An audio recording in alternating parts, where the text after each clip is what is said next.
Hi guys, ಎಲ್ಲರಿಗೂ ನಮಸ್ಕಾರ. One life bro YouTube ಚಾನಲ್ಗೆ ಸ್ವಾಗತ. ನನ್ನ ಹೆಸರು ಅಕ್ಷಯ್. ನಾನು ಎಲ್ಲಿದ್ದೀನಿ ಅಂದರೆ ಬೆಂಗಳೂರಿನ Kasturba road Kiviraj Bajaj two wheeler showroom ಅಲ್ಲಿ ಇದ್ದೀನಿ. ಯಾಕಂದ್ರೆ GST ರಿವೈಸ್ ಆಗಿದೆ, ಅದರಿಂದ ಎಕ್ಸ್ ಶೋರೂಮ್ ಪ್ರೈಸಸ್ ಜಾಸ್ತಿ ಮತ್ತೆ ಕಮ್ಮಿ ಆಗಿರುತ್ತೆ.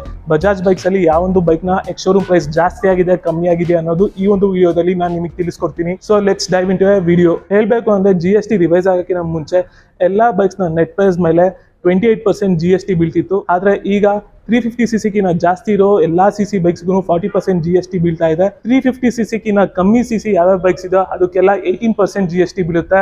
ಬಜಾಜ್ ಬೈಕ್ಸ್ ನಲ್ಲಿ 350cc ಕಿನ ಜಾಸ್ತಿ ಸಿಸಿ ಇರೋ ಬೈಕ್ಸ್ ಯಾವ್ಯಾವ ಅಂದ್ರೆ ಬಜಾಜ್ ಡಾಮಿನಾರ್ 400 ಮತ್ತೆ ಬಜಾಜ್ ಪಲ್ಸರ್ NS 400Z. ಎರಡು ಬೈಕ್ಸ್ ಅಂಡರ್ 40% GST ಕೆಳಗಡೆ ಬರುತ್ತೆ. ಆದರೆ ಬಜಾಜ್ ಅವರು ಒಂದು ಬಿಗ್ ಮೂವ್ನ ಮಾಡಿದ್ದಾರೆ. ಡಾಮಿನಾರ್ ಎಕ್ಸ್ ಶೋರೂಮ್ ಪ್ರೈಸ್ ಜಾಸ್ತಿ ಆಗಿಲ್ಲ, 40% GST ತಕ್ಕಂತಾನೆ ನೆಟ್ ಪ್ರೈಸ್ ನ ಕಮ್ಮಿ ಮಾಡಿ ಎಕ್ಸ್ ಶೋರೂಮ್ ಪ್ರೈಸ್ ನ 2,39,000 ಗೆ ಕೊಡ್ತಾ ಇದ್ದಾರೆ. ಡಾಮಿನಾರ್ 400 ಬೈಕ್ ನ ಡಾಮಿನಾರ್ 400 ಎಕ್ಸ್ ಶೋರೂಮ್ ಪ್ರೈಸ್ ನಲ್ಲಿ ಏನು ಪ್ರೈಸಸ್ ಜಾಸ್ತಿ ಆಗಿಲ್ಲ. ನೀವು ಬಂದು ಆರಾಮಾಗಿ ಕಿವಿರಾಜ್ ಬಜಾಜ್ ಶೋರೂಮ್ ಅಲ್ಲಿ ಬೈಕ್ ನ ಪರ್ಚೇಸ್ ಮಾಡಬಹುದು. ಡಾಮಿನಾರ್ 400 ಬೈಕ್ ರೀತಿನೇ Bajaj Pulsar NS 400Z bike ನ ನೆಟ್ ಪ್ರೈಸ್ ನ ಕಮ್ಮಿ ಮಾಡಿ 40% GST ತಕ್ಕಂತಾನೆ ಎಕ್ಸ್ ಶೋರೂಮ್ ಪ್ರೈಸ್ ನ ಜಾಸ್ತಿ ಮಾಡ್ದೇನೆ 28% GST ಅಲ್ಲಿ ಏನ್ ಎಕ್ಸ್ ಶೋರೂಮ್ ಪ್ರೈಸ್ ಇತ್ತೋ ಅದೇ ಎಕ್ಸ್ ಶೋರೂಮ್ ಪ್ರೈಸ್ ನಲ್ಲಿ ಕೊಡ್ತಾ ಇದ್ದಾರೆ.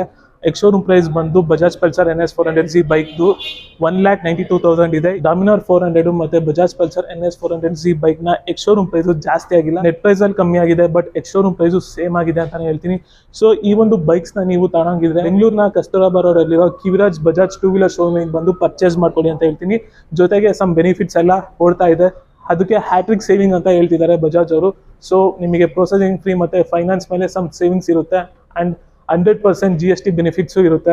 ಮತ್ತೆ ಟೆಸ್ಟ್ ಡ್ರೈವ್ ಮಾಡಬೇಕು ಅಂದ್ರೆ ಕಸ್ತೂರಾಬಾ ರೋಡ್ ಅಲ್ಲಿರೋ ಕಿವಿರಾಜ್ ಬಜಾಜ್ ಶೋರೂಮ್ಗೆ ಬಂದು ವಿಸಿಟ್ ಮಾಡಿ ಟೆಸ್ಟ್ ಡ್ರೈವ್ ತಗೊಳ್ಳಿ. ಅದು ಕಾಂಟ್ಯಾಕ್ಟ್ ಡೀಟೇಲ್ಸ್ ನಾನು ಕೆಳಗಡೆ ಡಿಸ್ಕ್ರಿಪ್ಷನ್ ಅಲ್ಲಿ ಹಾಕಿರ್ತೀನಿ ಮತ್ತೆ ಸ್ಕ್ರೀನ್ ಮೇಲೆ ಹಾಕಿರ್ತೀನಿ.